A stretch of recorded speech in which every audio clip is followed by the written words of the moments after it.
Hey everyone, welcome back to Cooking with Calvin. So today we are going to take a detour. We've been doing a lot of savory dishes and a lot of dinner stuff. So today I want to get to the dessert, one of my favorite parts.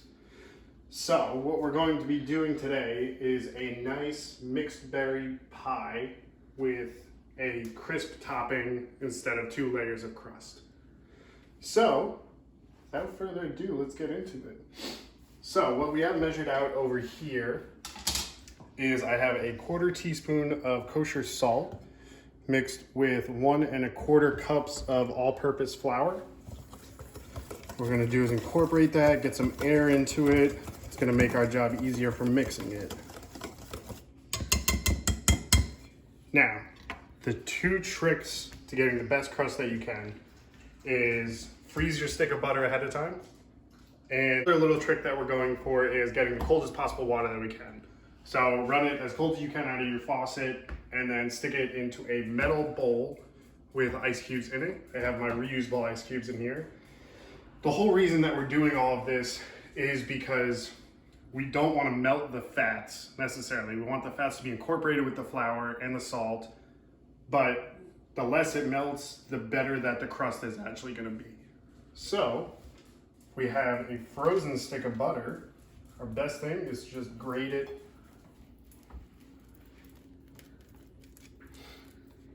Now this is something you're going to want to work fast with. So the more that you're actually touching it, the more that you're going to melt it. So nice frozen stick of butter. And one of these sticks of butters equals a 1/2 cup. So if you're not using these uniform sticks of butter, go for about a 1/2 cup.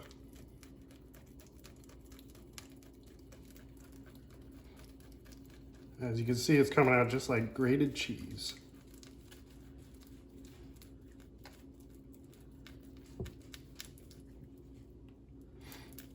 Now the other thing that we're doing today is we are using frozen berries, more for a seasonal thing. It's a little bit harder to get fresh fruit around this time of the year. It's also a little bit more expensive. So, get a little bit more bang for our buck.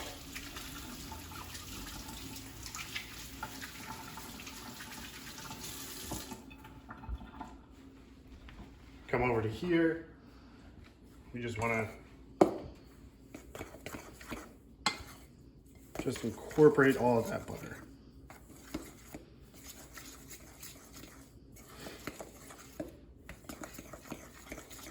Now, once we incorporate all of this, the reason that we're doing this ahead of time is because we want to get this back into the fridge once it's actually made a pie crust. Again, that's working with getting all of our fats to just set and settle before we do the cooking.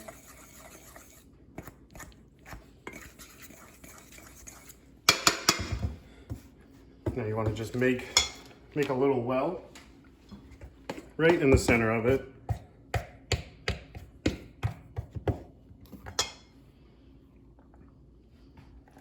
And now pour about 1/2 of your water into there.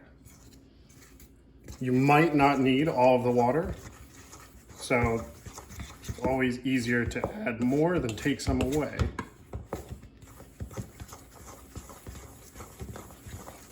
Now we're just stirring around the edges. It'll all come together. You can see for this, I'm gonna need a little bit more water. So go 1/2 of the 1/2 that you already put in.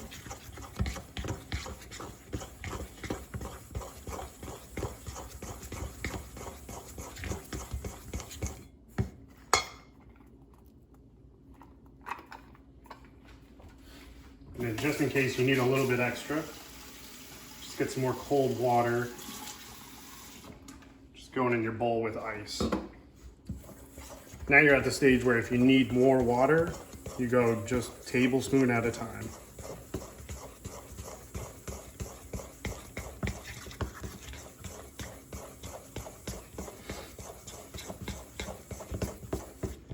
See, we're gonna need a little bit more.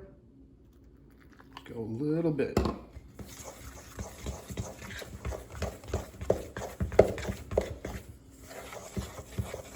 Now it's starting to come together.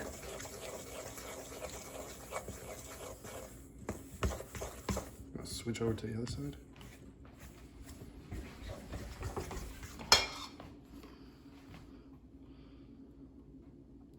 A little bit more.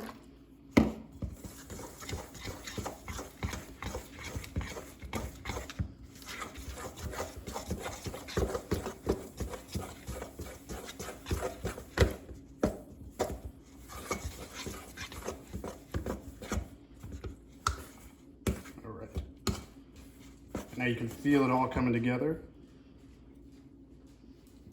So working as quick as you can, because the heat is going to transfer from your hands to the pie dough. So you're just kind of scrunching everything together, flipping it. Now we just want to form it to this ball. Cover it up. Let's get this into the fridge.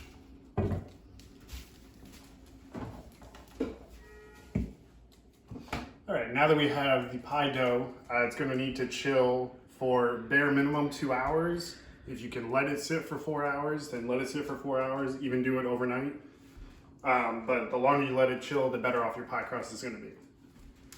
So now we come over to here. We have 5 cups of frozen fruit all together. You can mix it however you want. Right now I have blueberries and strawberries. We have 1 cup of sugar. I have an orange extract.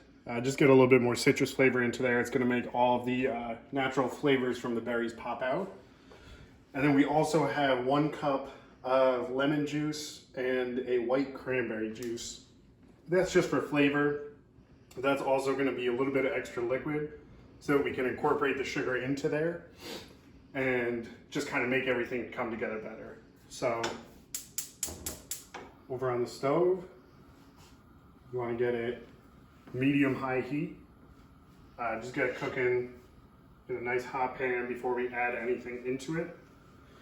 Now the purpose of doing this before we actually put it into the pie is so that we want to introduce everything together. So we want the sugar to actually coagulate with everything, and that serves as our thickener to get all of these flavors combined into one. That way when you cut into your pie, everything just doesn't flop out to the sides.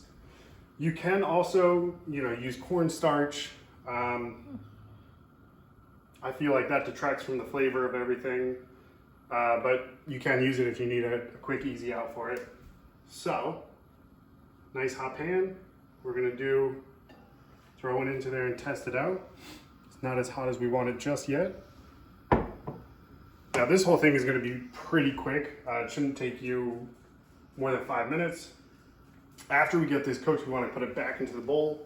We want to get this chilling as well, because if you put a hot mixture onto a cooled down pie dough, then you might as well have not cooled down that pie dough at all. It's going to melt everything. So now it looks like we're actually good over here. Our blueberries starting to react with the pan. Everything into there.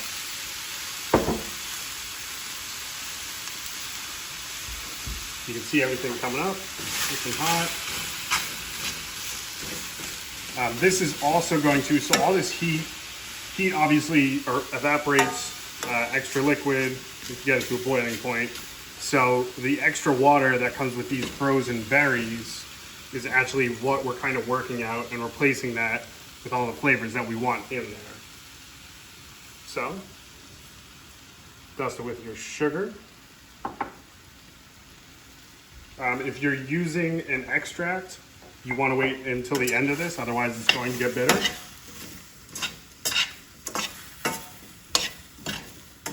Just get all that sugar incorporated.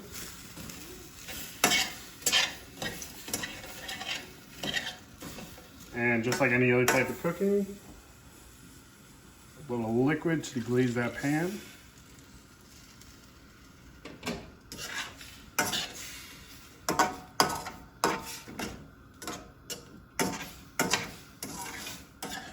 Scrape down the sides. From this point, you don't have to do too much. You're just looking for the liquid to kind of simmer up, and you're looking for everything to kind of tighten up.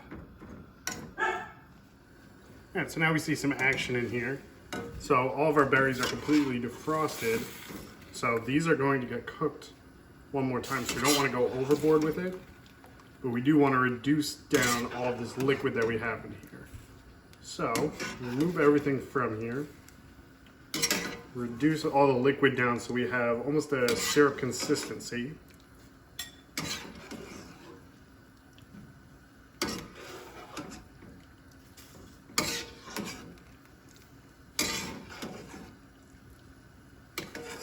And then we are going to go work on our crumble mixture.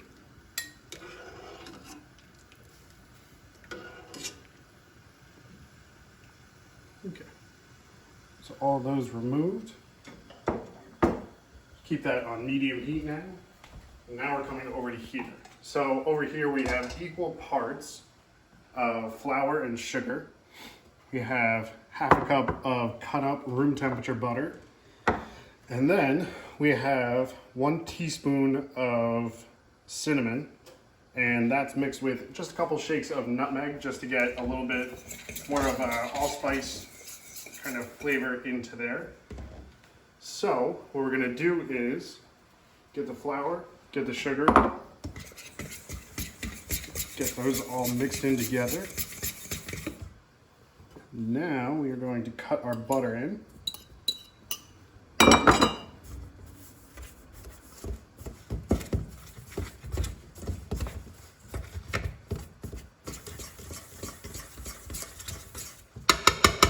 This is also a fun one to just do with your hands. What you're doing is just grabbing chunks of it and running it through.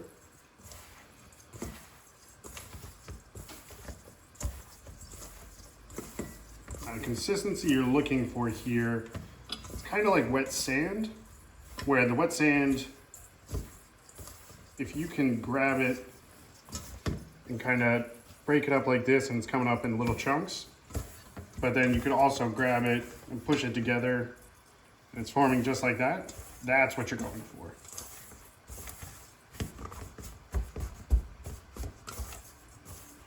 Now we have it like that. Seasoning into there. Trying to mix it about.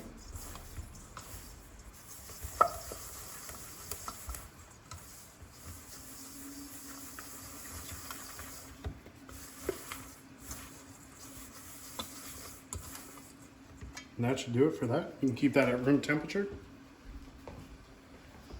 So now we come back over to here. It's been a couple minutes now. And now we're starting to see it thicken up. It's very, very similar to a syrup. So a lot of bubbles popping up. And the best way to do it is just a spoon, just like I had it. Bring it up, drop it down, and then you'll see it's sticking to the spoon. So that's a very good indication that we're right where we want to be. So now we bring all this back over.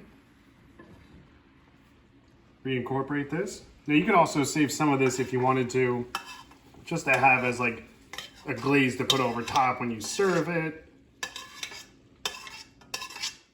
Now also, if you didn't want to reduce it as long as you did, maybe cut the amount of juice down.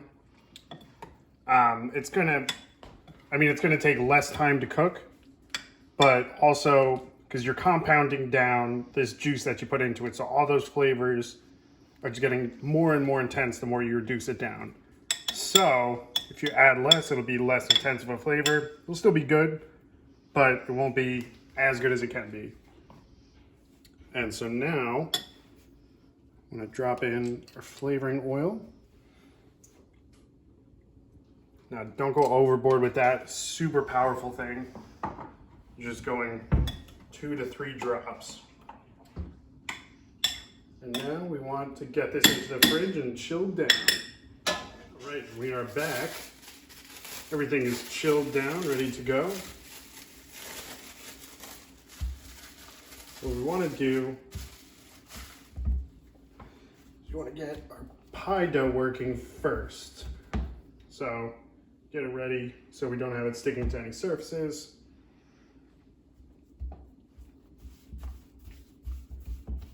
Get your rolling pin. Brush that down with flour so that nothing sticks. Give yourself a little bit of room. We're going from the center and just pushing out. Rotating it every now and again. Want to try to shoot for the size of the pan that we're making.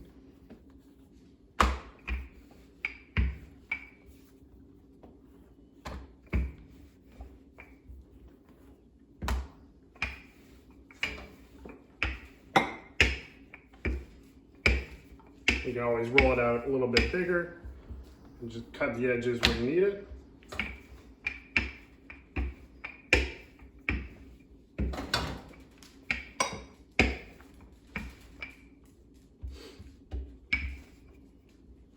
Right.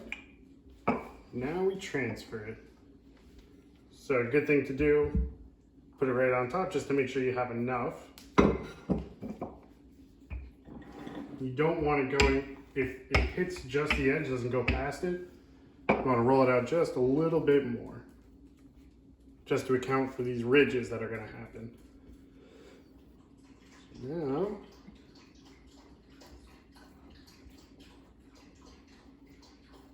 get it nestled into there.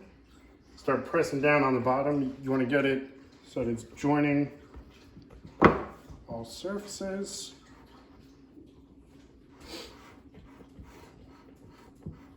Little crevice. If you need, just take some from another area,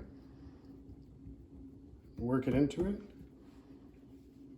And you can start to feel now at this point, the butter is starting to melt. So again, we want to work just as fast as we can. Now we're going to trim the edges. Get a nice sharp knife. You're just going to go straight down.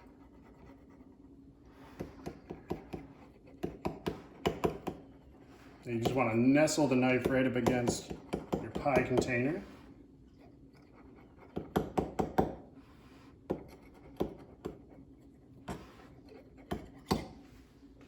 And there we go.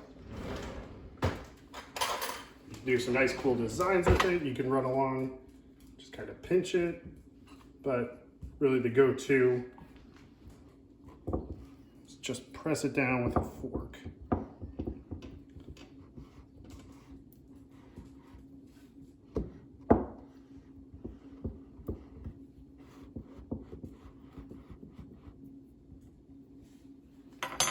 There we are.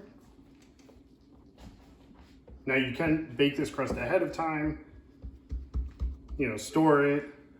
If you like a really, really crispy crust, you can cook it ahead of time too. But we're just gonna go for it. So we have our chilled mixture here. Just spoon it in.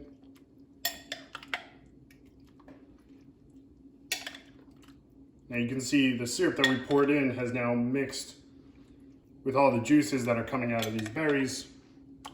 So as it cooks again, it's going to get to that syrup consistency that we had before, really harden up. Spread that around. Now we just want to come with our crumb mixture here. One last final twirl.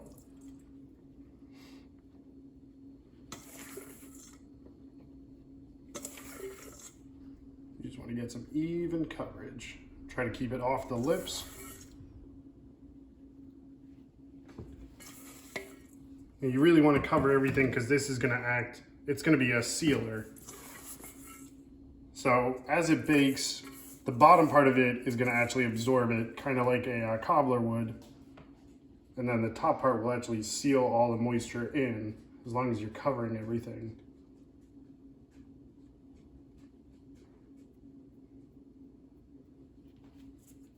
All right, so here we are ready to go in the oven. We're gonna cook it 350 degrees, check it after 40 minutes. You wanna see nice brown crust on the outside, everything crisping up on the inside, and you're gonna see little bubbles of juice popping up. So that's what we're looking for. We're gonna check it after 40 minutes and then see where we're at from there. And there we go, finished product. So it was 20 more minutes than what we anticipated. So 60 minutes altogether, 350 degrees, and got everything that we were looking for. Nice brown on the out crust. And you can see the actual crisp topping kind of absorbed all the juices that were coming up. So it is one solid layer on top, but the discoloration is all throughout it. But let this bad boy cool down for a little bit. Enjoy a slice, and I will see you next time.